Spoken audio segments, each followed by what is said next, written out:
Hi, I am Dr. Abhinav Sharma, Senior Consultant, Pediatrics and Neonatology, Cloudnine, Gomti, Nagar, Lucknow.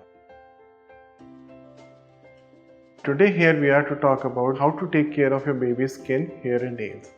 First of all, coming to the care of the skin.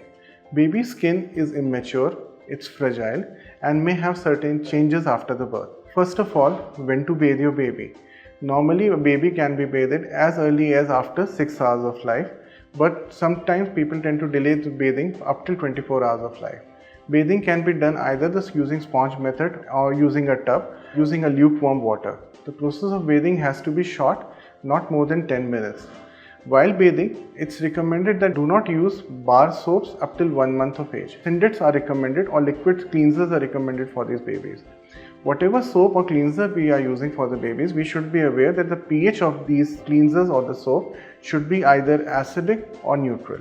We should not be using alkaline cleansers for these babies as they are harmful to the skin. Diapers have to be changed frequently in order to prevent diaper rash. If there are any diaper rash, zinc oxide based cream may be applied over these areas. The babies whose skin are dry and peeling, they can be moisturized using either petroleum based jellies like Vaseline or using like coconut oil.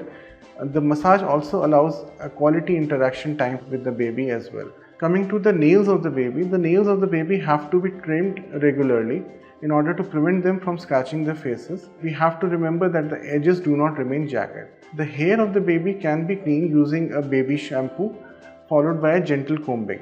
And under all conditions, you must remember that you should avoid using talcum powder in your babies because this talcum powder may block the sweat glands and lead to miliary formation, and these powders may also be inhaled.